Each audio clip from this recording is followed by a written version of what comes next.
Challenges to the upcoming US presidential election are likely. Some might not be credible and will be easily dismissed, but that doesn't mean they won't have a real impact, especially when they come from someone who's been laying the groundwork for them for years. This election was a fraud. Just so you understand, this election was a fraud. Our elections are bad. And a lot of these illegal immigrants coming in, they're trying to get them to vote. They cheat. They have no shame. They cheat. Do you understand that, you crooked people? The radical left Democrats rigged the presidential election in 2020, and we're not going to allow them to rig the presidential election in 2024.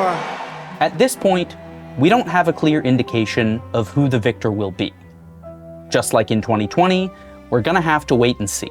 But if 2020 taught us anything, it's that our electoral institutions, resilient as they are subject to the whims of just a few specific individuals. Mike Pence could have single-handedly derailed the entire 2020 election, but in the end, chose to do right and certified the results in the Senate. It's unfortunate that a few bad players in the certification process can derail the results of a free and fair election and sow chaos, confusion, and violence. Trump's track record shows what he'll do is lie, lie, lie. But now that he's chosen the more supplicant JD Vance as his running mate, we should be prepared to ask, what will Vance say in the event of a contested election outcome? Or even just a close call? Vance's word will be seen as either validation or denial of Trump's, and either will affect the mobilization of their base. While he doesn't have the same procedural power this time as Pence did as president of the Senate, Vance is being set up as next in line to lead the GOP. Whether we like it or not, he represents a likely future for Republicans. So how he responds to the highly likely election challenges coming from Trump's camp will send a strong message about the future of the right. If, or when, Trump challenges a close call, there are roughly 3 routes Vance could take. What I call the full Donald, the Uno reverse, and the Gore path. The full Donald is what it sounds like, a complete and unabashed embrace of Trump's playbook. Chaos, unhinged lies, conspiracy theories, lightly veiled calls for violence, and more. This is what Sidney Powell did when she held the now legendary press conference on November 19th, 2020, where she claimed voting machines had the ability to flip certain votes from Trump to Biden, that Dominion voting and Smartmatic had ties to Venezuela and the late Hugo Chavez, and that the US Army had seized a rogue server in Germany found to be storing voting data. All blatantly false, quickly debunked, and frankly, weird claims. Powell claimed all of this amounted to Trump's landslide victory over Biden being stolen. But Vance is a slyer political operative. Even if he's fallen in line, he hasn't completely adopted Trump's rhetoric of outright lies.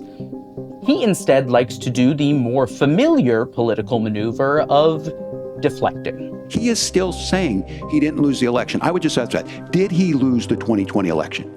Tim, I'm focused on the future. Did Kamala Harris censor Americans from speaking their mind in the wake of the 2020 COVID situation? That is a damning non-answer. During an interview with the New York Times, Vance refused to directly answer the same question 5 times in a row, before finally answering with a question of his own. Is it okay that big technology companies censored the Hunter Biden laptop story, which independent analysis have said cost Donald Trump millions of votes? Senator Vance, I'm going to ask you again, did Donald Trump lose the 2020 and I've answered election? your question with another question. You answer my question and I'll answer yours. This is what Vance does best. Choose the least ridiculous of Trump's bad arguments. He doesn't outright say the election was stolen, but he introduces a narrative that implies this one story could have just tipped the results in Trump's favor.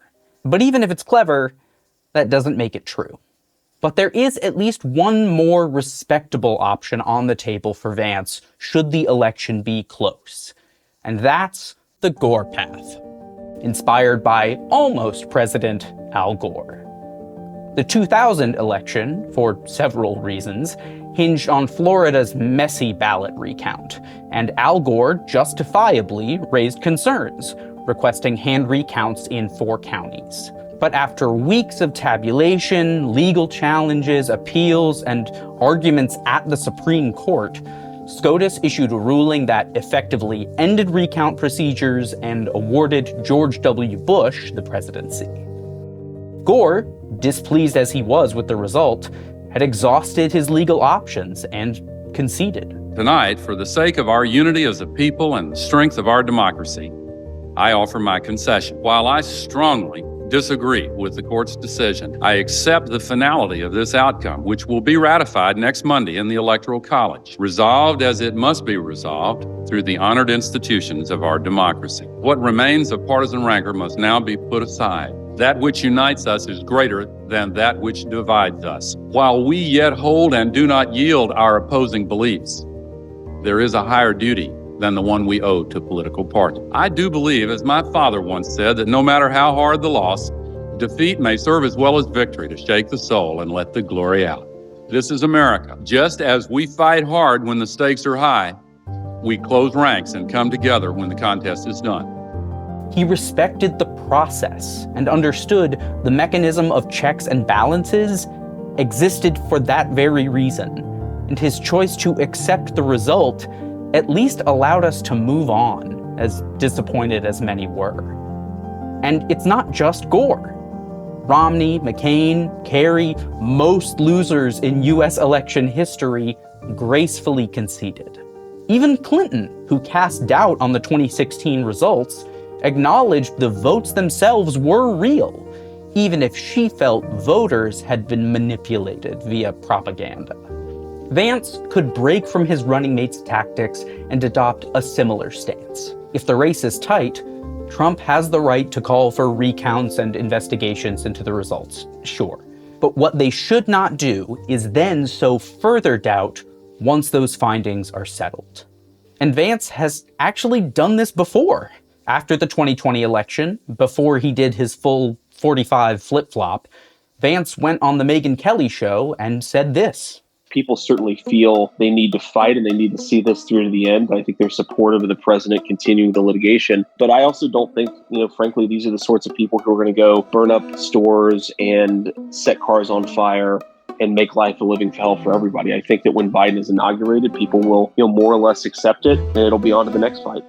Vance was sadly wrong in that prediction, but it does reveal that he pretty obviously doesn't want to use Trump's playbook, as populist as his own ideas are.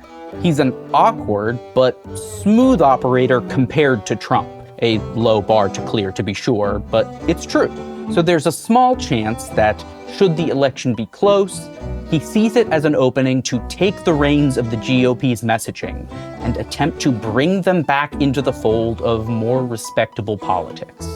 But there's also a distinct possibility that doesn't happen.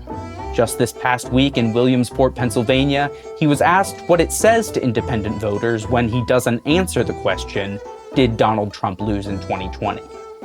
And this is how he responded. On the election of 2020, I've answered this question directly a million times. No. I think there are serious problems in 2020. So did Donald Trump lose the election? Not by the words that I would use. Okay? So look, we could, but look, I really couldn't care less if you agree or disagree with me on this issue. When the moment of truth comes, will Vance double down on Trump's chaos or try to rewrite the script?